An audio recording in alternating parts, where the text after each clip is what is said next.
Hey folks, I'm Camille Who Armstrong, the performing arts renaissance woman. For over 40 years, I've worked as a performer, educator, consultant, and coach. But most importantly, I'm a parent. From classrooms to stages to bedtime routines, I've spent my life nurturing creativity, character, and connection in the next generation.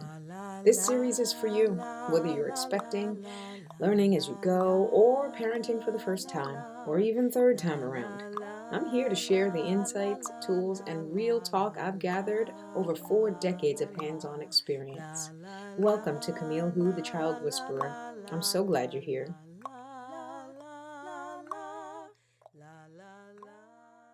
Are we being intentional directors of our child's daily movie? Or are we leaving the scenes to chance? Dun, dun, dun.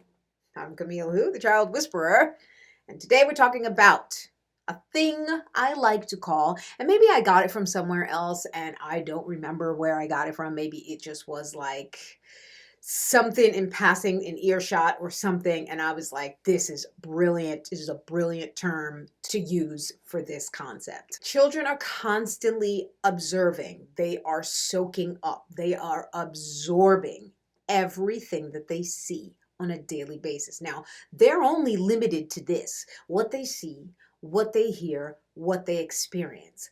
Children do not know. Parents, we cannot expect our children to consider these kinds of things, the things that I'm about to list right now. They do not know you're tired. They don't know that they don't know your stress level. They don't know your exhaustion.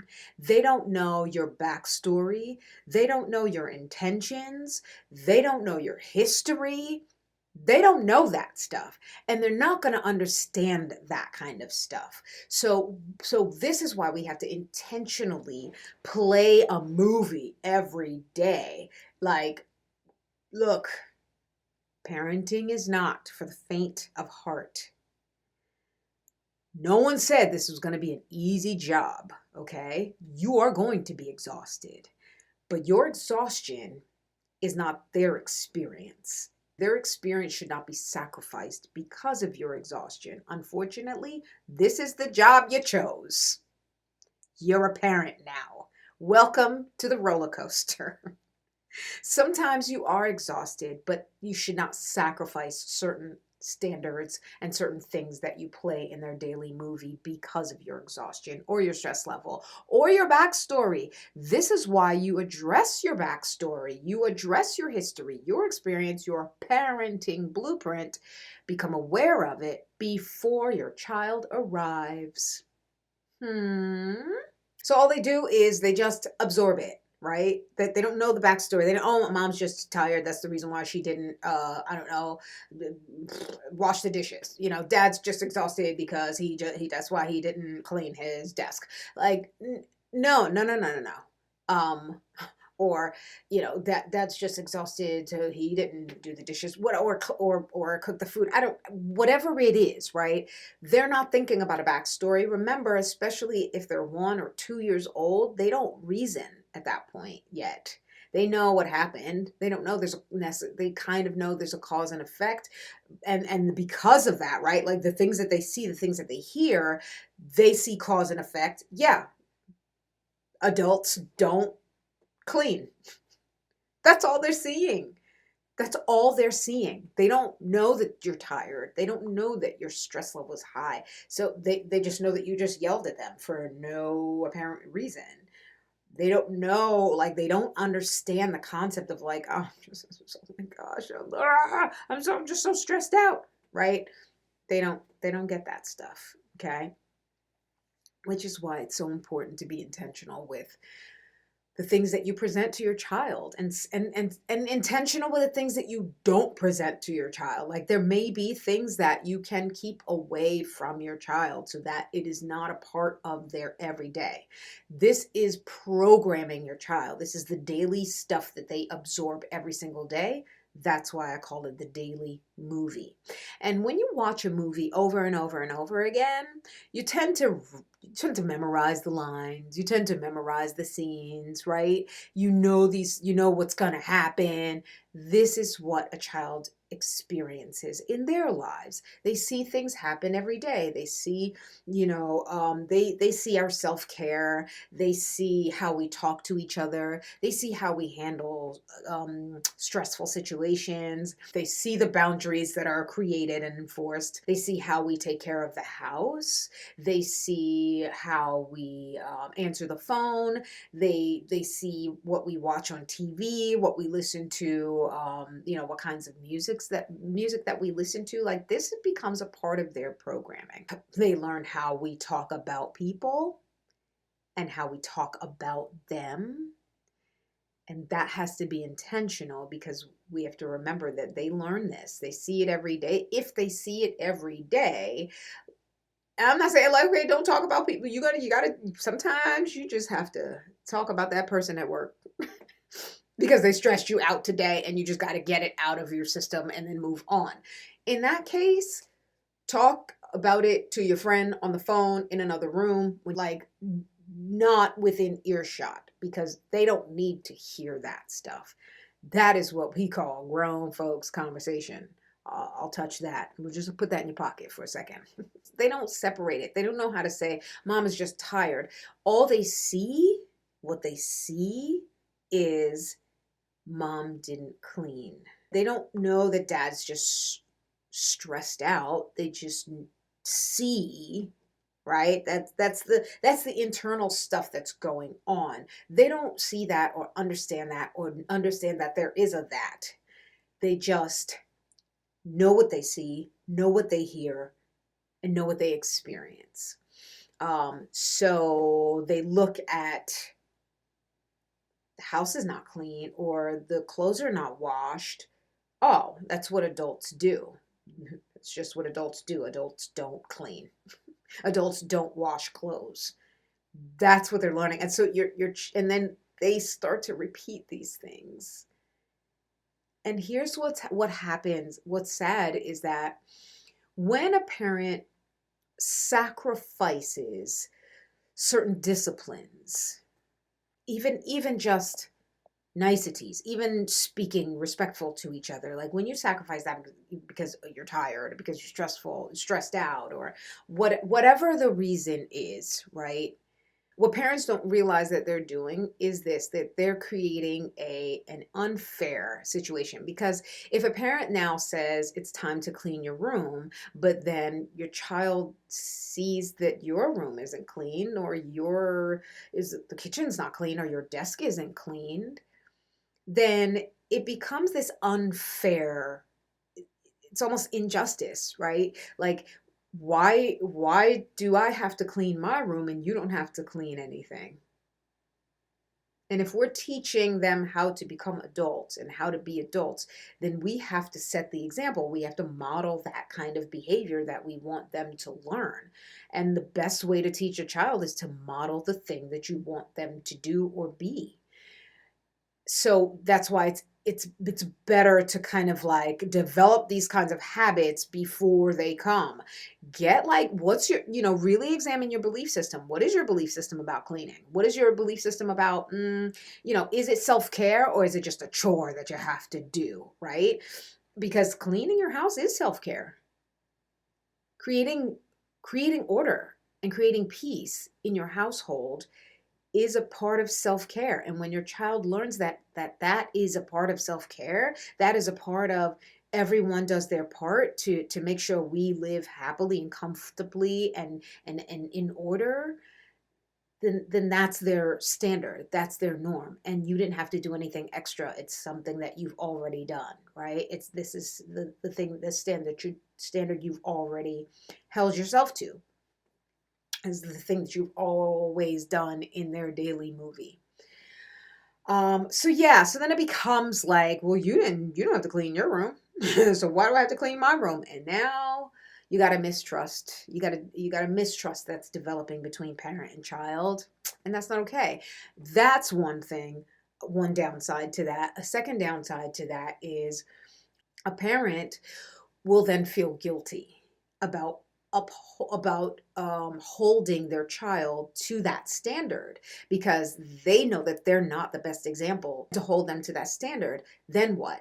Then you just don't hold them to that standard, and now you're passing on to the next generation not cleaning, not caring for yourself and your house. See how that works? Yeah. Now, about what your child hears. There's two different kinds of things that I need to really address with this, is that you have to be careful with the conversations that you're having around your child.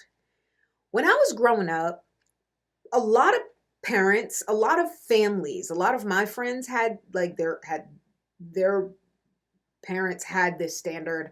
My parents had this standard.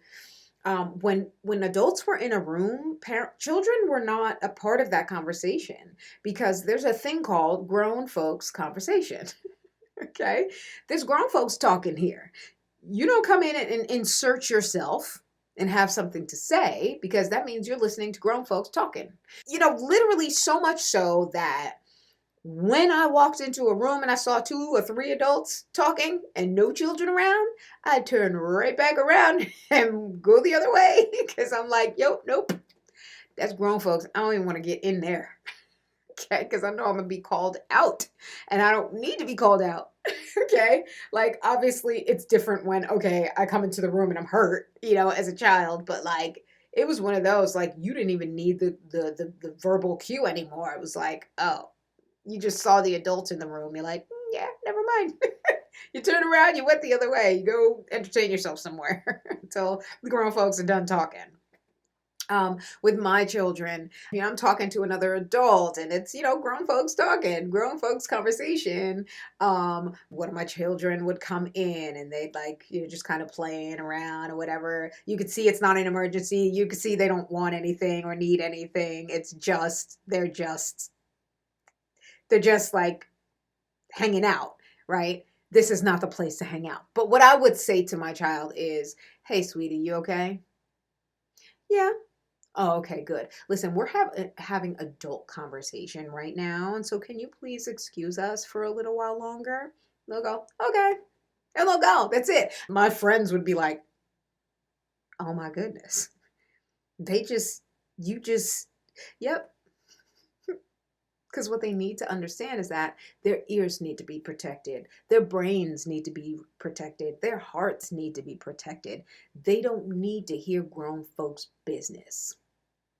Bottom line, right? There's some things that we want to keep our children innocent. If you want to keep your child innocent, now you don't want to keep them a child forever. You want to keep them innocent. You don't have these adult conversations around them.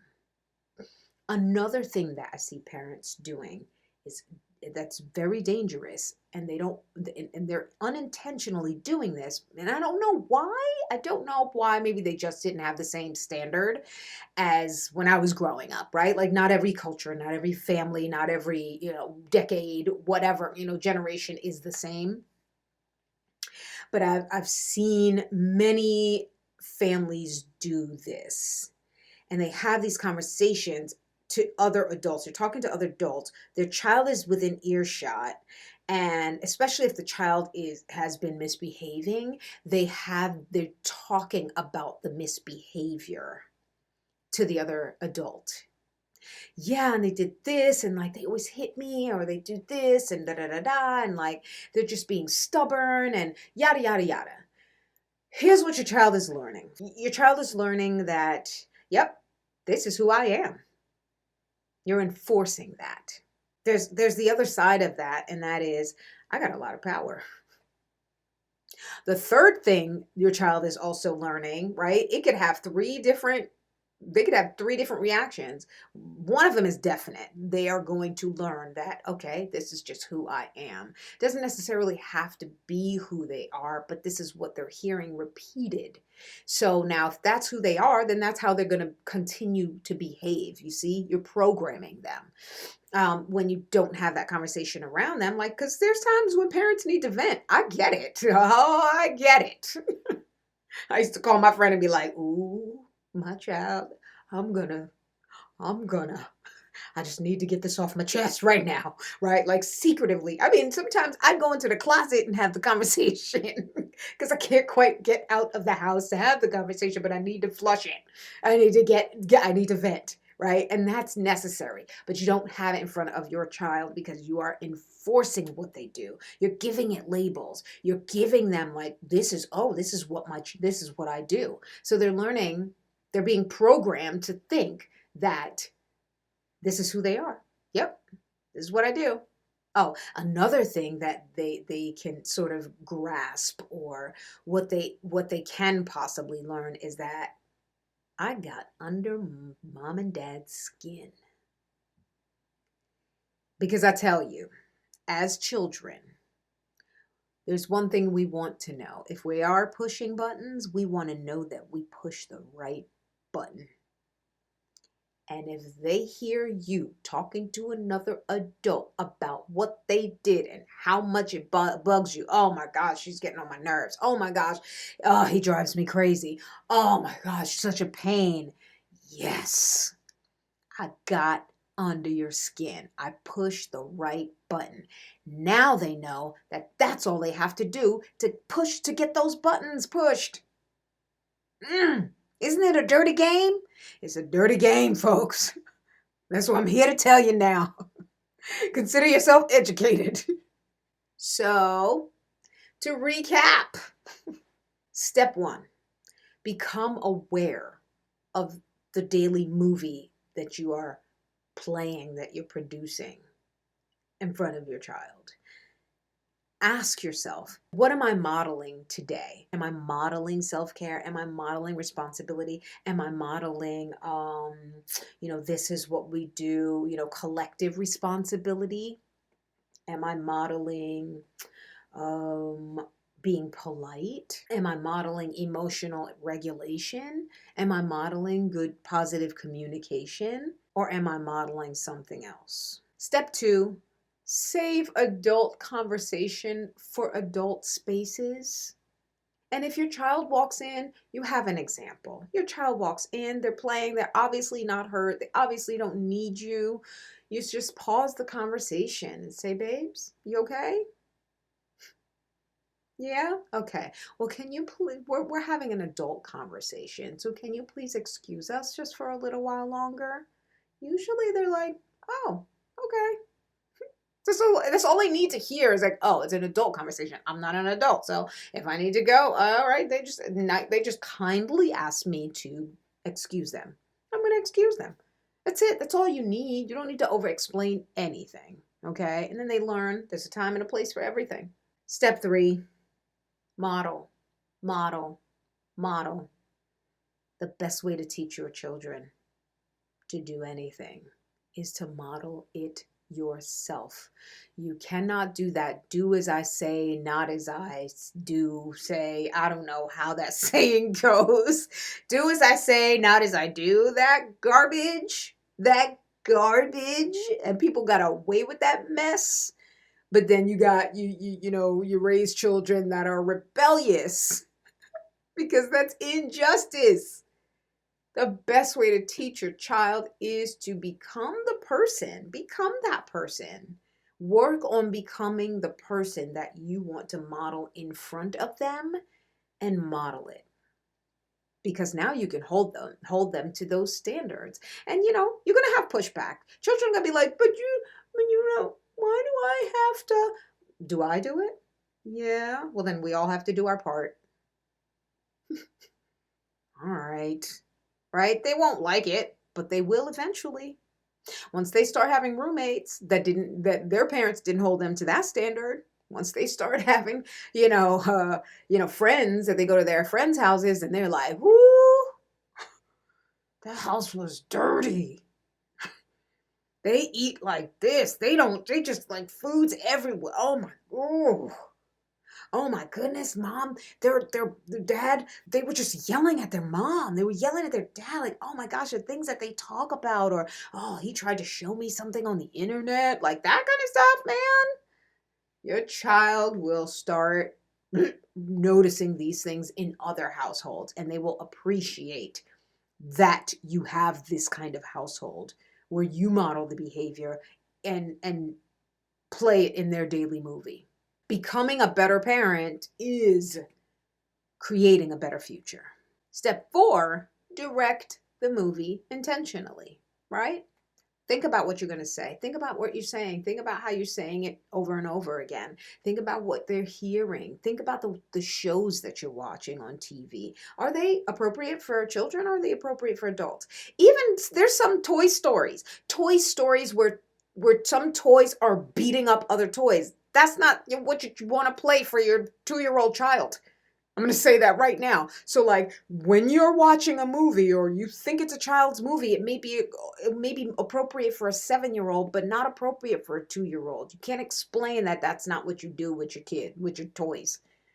Because now you have a child that's throwing their toys or banging one toy against another toy, and like that's not what we want to be teaching them either, right? So be careful, like screen those movies if you think it's a child movie. If you think there's concepts in that movie that your child will not get at their age, it's not age appropriate, then that's not the movie you play for them. Be intentional with the music that you listen to. Is it positive? Is it music that is just like, oh, this is what everybody is saying, this is what everybody's doing, this has curses in it, this has like concepts that are not appropriate for children? Like, be intentional with what they're hearing, be intentional with what they're watching, be intentional with what you're watching, and be intentional about your surroundings. Are you creating order or are you creating chaos? Are you consistent? Are you inconsistent? Are you holding and enforcing boundaries because you hold and enforce those standards for yourself? I'm Camille Who, the Child Whisperer, and I'm out of here. Thank you so much for watching this episode of Camille Who, the Child Whisperer. A heartfelt thank you to the generous supporters of the Books and Beyond campaign. This series wouldn't be possible without you. If you're a new or expecting parent, I created Better Parent, Better Future just for you. I empower first-time parents to embrace a positive mindset and navigate those early parenting years with confidence and joy. Click the link in the description to learn more or to find out how we can work together. Until next time, keep showing up, keep growing, and keep leading with love.